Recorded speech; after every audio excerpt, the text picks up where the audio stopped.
Now, a little bit of bad news I have to share with you. Unfortunately, Mahdi has not been able to be here today.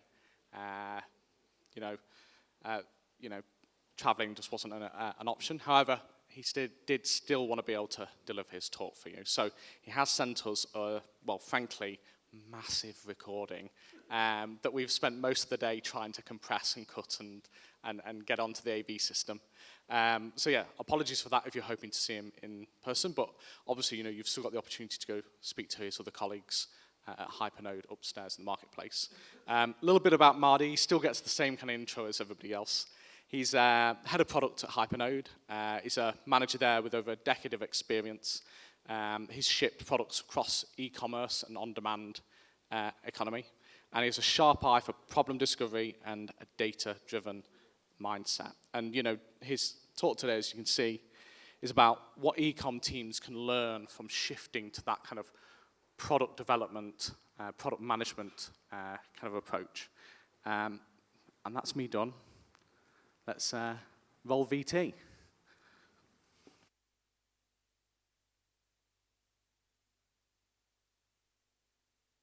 All right, let's begin.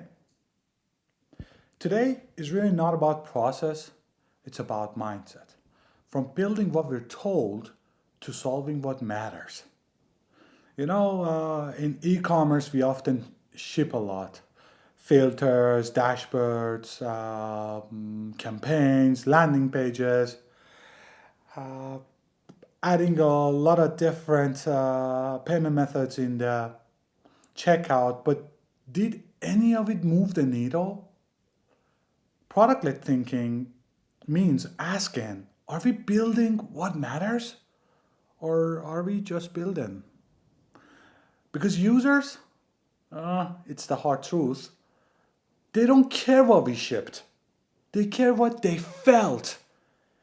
And if it made their world a little bit simpler, a little bit more enjoyable, then that is outcome. The big four changes that are needed to happen from output to outcome, from feature teams to empowered product teams, from project mindset to product mindset, and from top-down control to empowered leadership. Today, we're going to be talking about the first two on the left, output to outcome, feature teams versus empowered teams. This is probably my favorite slide. Do you know who they are? Yes. Some of you probably got it right, or maybe all of you. Pink Floyd. I think they are some of the best product managers out there. Their products, music, to me, they're timeless, ageless, and I'm sure to a lot of people out there, it's the same. The picture below that is from Dark Side of the Moon. And I believe that specific album is a product of obsession, of listening and iterating, of precision, of human emotion turned into experience.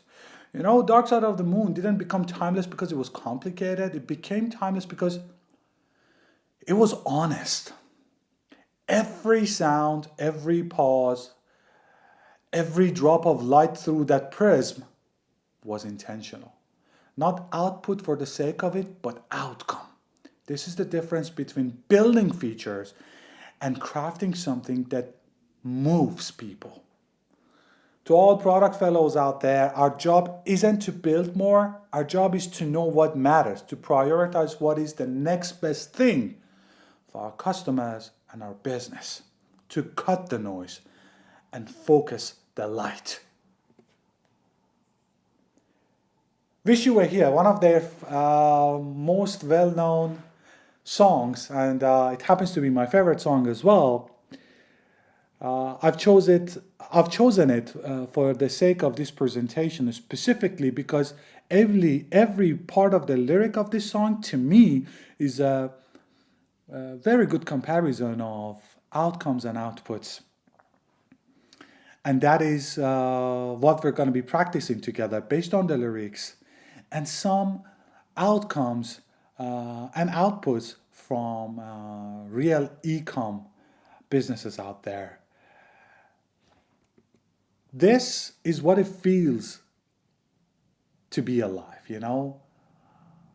But if you're delivering outcome, of course, and if you're delivering output, it is disconnected. Often we are surrounded by signals, dashboards, metrics, but we still feel numb. You know, we move fast, we ship often, we measure everything, but in the process, something gets lost. We confuse movement for meaning, and we confuse output for progress. To me, this song, it is a mirror of the feeling your customers might have when they open your product and feel nothing. And if you're not building to change that, then why are we even building? Today is all about outputs and outcomes. I also brought a little bit of the lyric of the song to actually help me go through the outcomes and outputs. So you think you can tell heaven, which is an outcome, from hell, which is an output, blue skies, which is an outcome, from pain, which is an output, and I think you get the rest, right? Let's dig in together and practice some outcomes and some outputs, and let's see the difference. Customer lifetime value increased by 15%. That is heaven, and we chose heaven if we achieve that increase in our customer lifetime value, and we earned it. This isn't just a number, it's a signal that we built what mattered. We built what mattered enough for people to stay, to return, to invest more of their time, their trust, and their money. This is what happens when we stop guessing and start listening. This is heaven, not because it's perfect, but because it's real, because it's earned iteratively. And trust me when I tell you it lasts. This one, a new filtering sidebar on product pages. It is, yes, an output. We built something, but did we make things clearer or just louder? Did we offer focus or more friction? An 18% increase in repeat purchase isn't just about revenue, but it's a valuable outcome. It's about memory. It means we didn't just sell once, we left the mark. We created an experience that stayed with them. Blue skies in this context, to me, means we didn't manipulate the users into returning, but we gave them a reason to come back. That's the difference between a funnel and a feeling. All right, 27 story points delivered. Wow, kudos, that's impressive if you're a machine. But are we tracking speed or solving pain?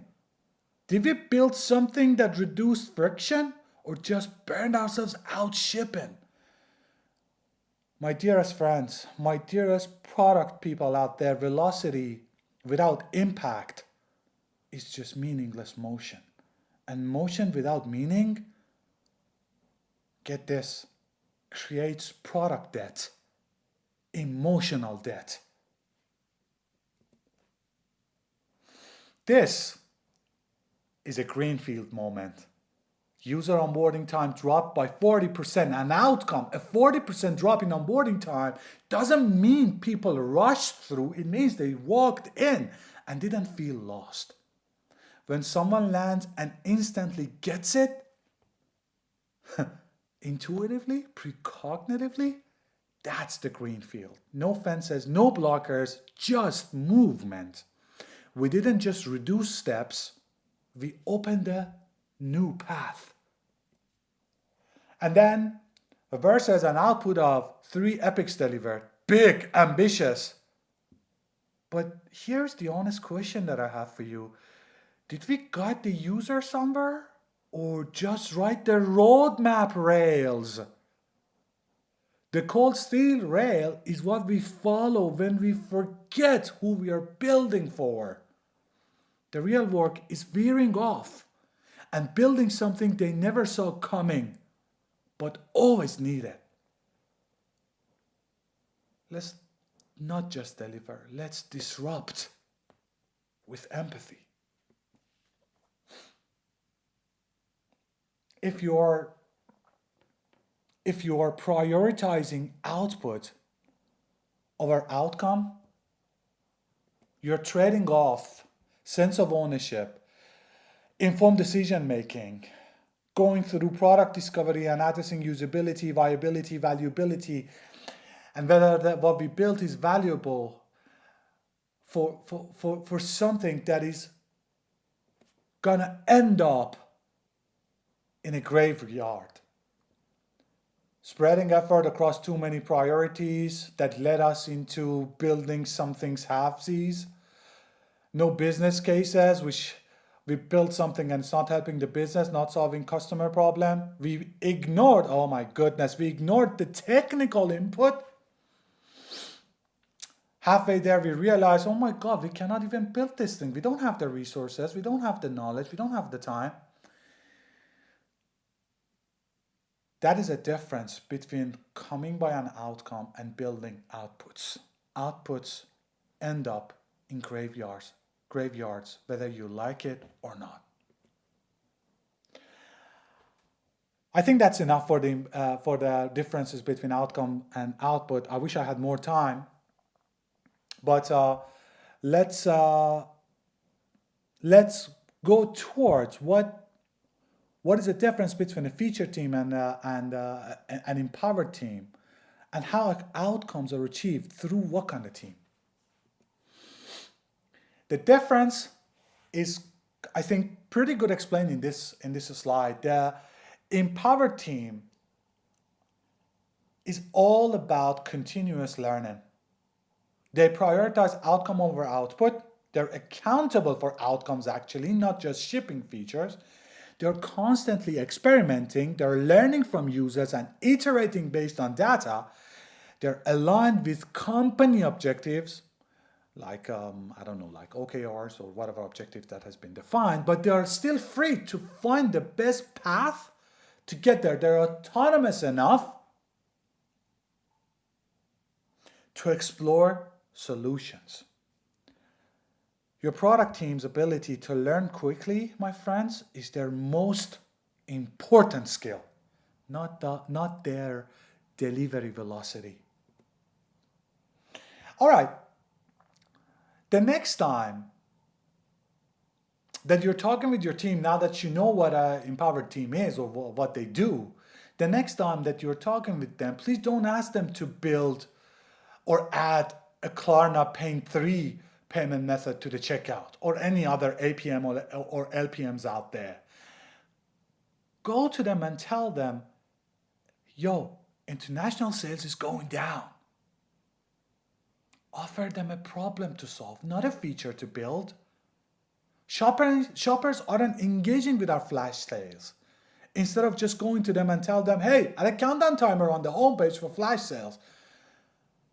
Our repeat purchase, a problem. Our repeat purchase rate has dropped by 12% in the last quarter versus build a loyalty points dashboards. Let them explore let them understand the problem area, explore the problem area, discover the product, and then iteratively ship. High return visits without purchase. Many users are browsing multiple products, but they're not converting, and we see high return visits without purchases. That's the correct problem statement instead of adding a wish list. You know what this matters? Instead of assuming a wish list is the solution, the team investigates why users don't buy right away. They're going to be asking questions like, is it decision paralysis? Is it because of price hesitation? Lack of reminders or urgencies? Waiting for their salaries and payday? Or maybe a season sale that is coming up? This opens up possible solutions like save for later. with low stock alerts, for example, like price drop notifications, social sharing for gift, for example, wish lists in that case, smart nudges, and all sorts of other possibilities that they might need to build and ship first. Now imagine that the problem is handed over to them. What are they going to be doing in the beginning? They're going to be understanding, first things first, what is the problem? Why should we approach this problem? They're going to be looking into quantitative and qualitative data to support that the problem actually exists. Identify the North Star KPI that they have defined for their own team, and how would this problem affect or will not affect their North Star KPI if they don't solve it. They're going to be identifying some primary and secondary metrics.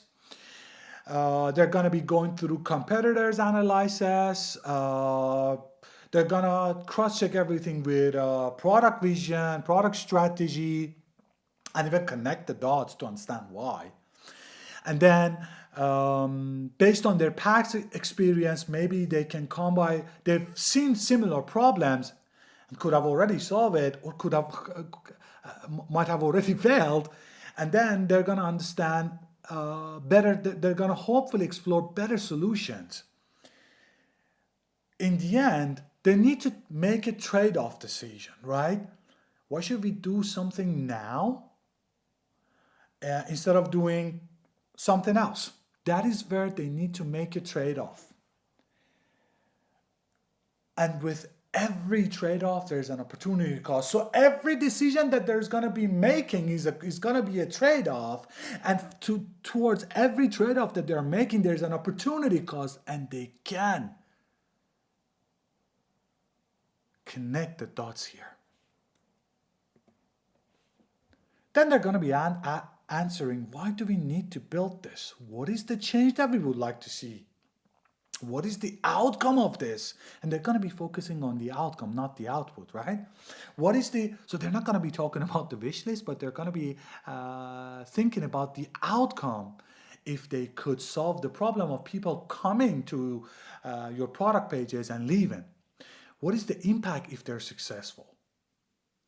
Then they're gonna, if they're able, they're gonna be doing something super amazing. They're gonna be calculating, estimating, or guesstimating the impact of the solutions or solving that specific problem. A real-world example: high return visits without purchase versus adding a wish list. Problem: large volume of returning users are revisiting product pages without purchasing, and they're going to be telling themselves, if you do not solve it, revenue is lost, wasted a lot of acquisition budget, decline in the conversion rate, which is, for example, their North Star KPI, right? And then they're going to start doing the product discovery. They go through quantitative and qualitative data. They get to some findings, and when they usually discuss with the customers and go towards quantitative data, they realize something, usually something that is really far away from what was the hypothesis of the stakeholders in the beginning. Interview, for example, in this case showed them, hey, I found it cheaper somewhere else. Timo had a bundle, right? A product with, for example, a couple of accessories coming with it, which made a lot more sense to me. So price and diversity. I want to ask you a question. Would wishlist solve this? They're going to consider other points that we discussed: competitor observation, everything about product vision, strategy, and leverage their past learning. What's the impact if they solved it, for example? We talked about it, right? That calculation, guesstimate, and estimate, if they can come by with it. X percentage of conversion uplift, and then n amount of sessions with that average order value, which is going to add up to somewhere around 2.2 million annualized incremental revenue, which is gold. Right now, they can make a trade-off decision whether they pick this problem up or another problem that has been hanging for a while, or they have discovered before, or the management has given to them. How would this be possible? How should the Empower team work?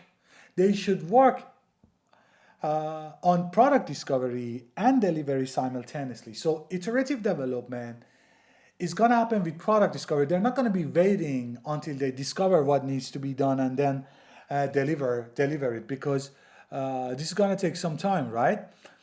That is why it is usually advised to empower teams to build quickly, build, for example, mock-ups, interactive prototypes, test them often, and validate before scaling. What do we mean by validation? We mentioned in a slide. Instead of launching fully built products, product teams should validate desirability, viability, usability, and feasibility early. Learning velocity is just more important than delivery velocity. Discovery and delivery in parallel. Discovery means learning in this context, and delivery means, building. And not separate phases. They're not separate phases, but they're intertwined workflows. Teams should spend each week doing both. It's not about delivering more feature, but about discovering the right ones. I'll give you an example of how it's done in the real world. The case of Hypernode. Hypernode is building this amazing product called Hypernode Insights, which came by a stakeholder request that we need a super advanced performance metric on server level to show it. Empower team got that request. They changed it to a problem statement themselves.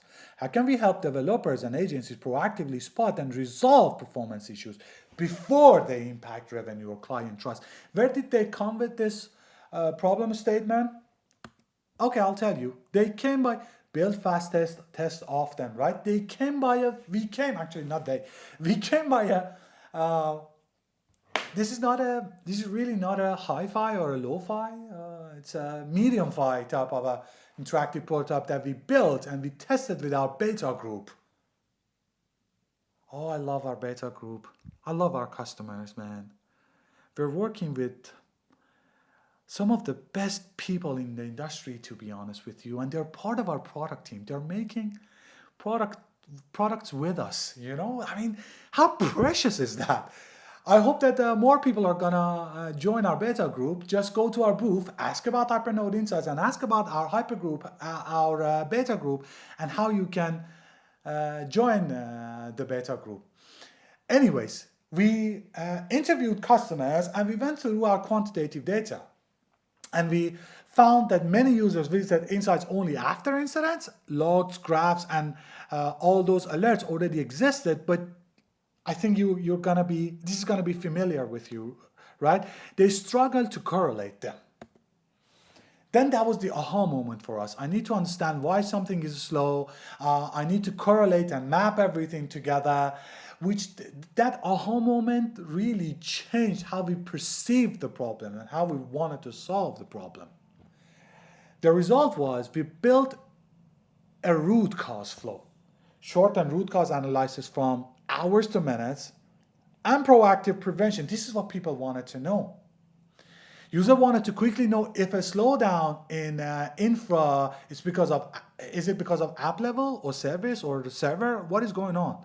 And they wanted to communicate them clearly with clients and why something broke, right? Agencies are working with merchants as well. Or the CTOs or technical team of a merchant need to answer to the management team. They wanted to spot early warnings, correlate metrics. They wanted to have historical proof points, and they want to build smarter alerts, have benchmarking of the industry as well, which is super amazing, right?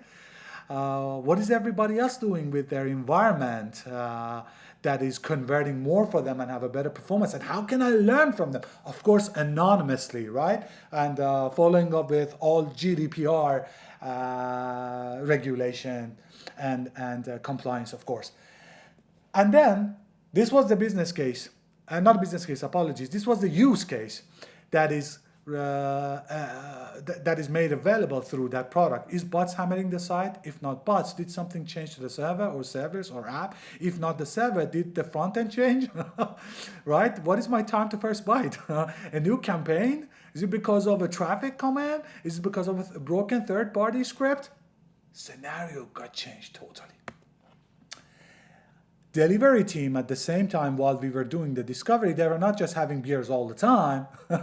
They're also shipping something that that they already learned that they need to ship. They improve the time granularity.